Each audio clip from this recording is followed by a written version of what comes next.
अस्सलाम वालेकुम। Hope so you all are good.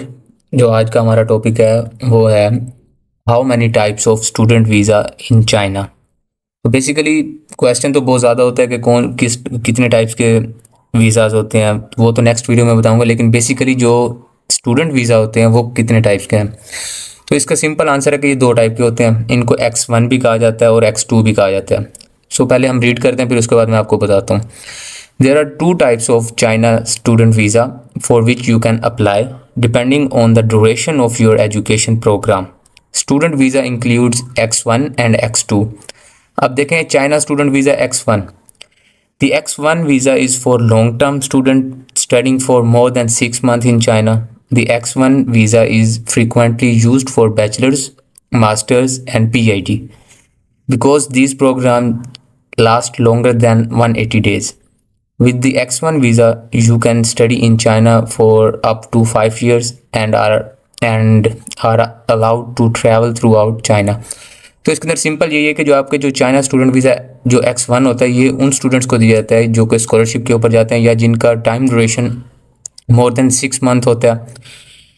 पहले ये होता था कि ये आपको 5 ईयर का भी देते थे, जैसे बैचलर्स के लिए कुछ स्टूडेंट जाते थे क्योंकि उनकी 5 ईयर्स की MBBS समझ लें या 4 ईयर्स की जैसे बैचलर्स होती है, तो उसके अंदर ये आपको इकट्ठा एक दफ़ा ही आपको 4 साल का वीज़ा अलाउड होता था। लेकिन अब इस तरह है कि ये आपको स्टेप पर ईयर आपको रीन्यू करवाना होता है and it depends on universities.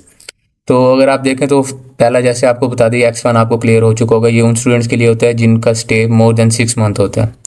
अब चाइना स्टूडेंट वीज़ा X2 क्या होता है? The X2 visa is for short term student who will study in China for less than 6 month.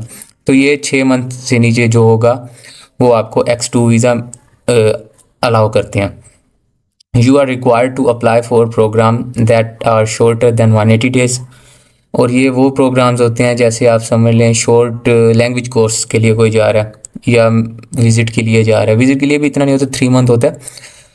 तो बेसिकली ये होता है कि ये लैंग्वेज कोर्सेज के लिए होते हैं या शॉर्ट टर्म कोई कोर्स आप करने जा रहे हैं चाइना के अंदर, तो उसके लिए होता है। और ये इसके अंदर ये बता दूं कि X1 तो आपका एक्सटेंड हो ही जाता है। X1 तो आपका वहाँ पर जाके आपका एक्सटेंड हो जाता है, लेकिन यहाँ से जैसे आप देखें 6 मंथ का आपका लगा हुआ है, तो इसको भी जो X2 वीज़ा है इसको भी आप अगर एक्सटेंड करवाना चाहें मोर देन 6 मंथ, अगर आप किसी और प्रोग्राम के अंदर वहीं रहते हो, इसको अगर आप एडमिशन ले लेते हैं तो वो आपकी यूनिवर्सिटी आपको एक्सटेंड भी करवा देती है।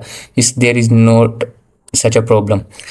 तो इसके अंदर if you need to extend your stay in China you can apply for an extension 1 month before your visa expire. However remember that you must have genuine reason to extend your stay.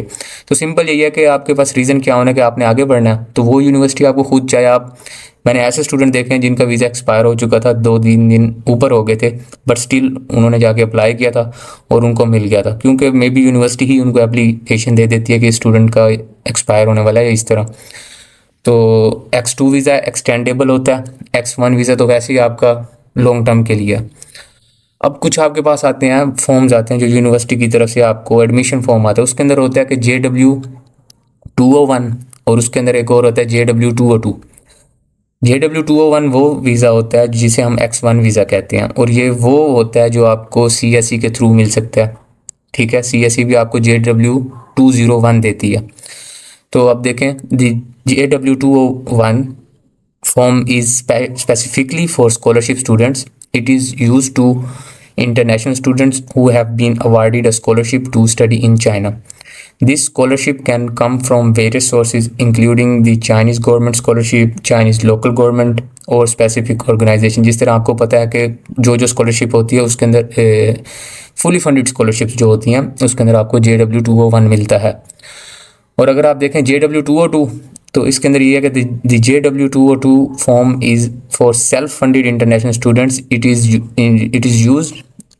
Issued to student who are financing their studies independently और through sources other than scholarship.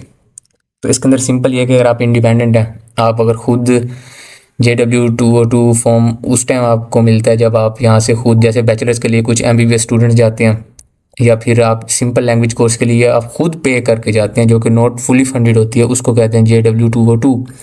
JW201 आपको वहीं से ही issue होता है university की तरफ से, और ये फुली फंडेड स्कॉलरशिप वालों को मिलता है। तो इसके अंदर आपको डिफरेंस समझ आ गई होगी। तो सिंपल ये है कि JW202 भी एक्सटेंडेबल होता है, JW201 तो वैसे एक्सटेंडेबल है क्योंकि आप फुली फंडेड के ऊपर जा रहे हैं। तो आपको होप सो समझ आ गई होगी। इंशाल्लाह नेक्स्ट वीडियो के अंदर आपको बताऊंगा कि चाइना के अंदर टोटल कितने वीज़ाज होते हैं। स्टे ब्लेस्ड, टेक केयर, अल्लाह हाफिज़।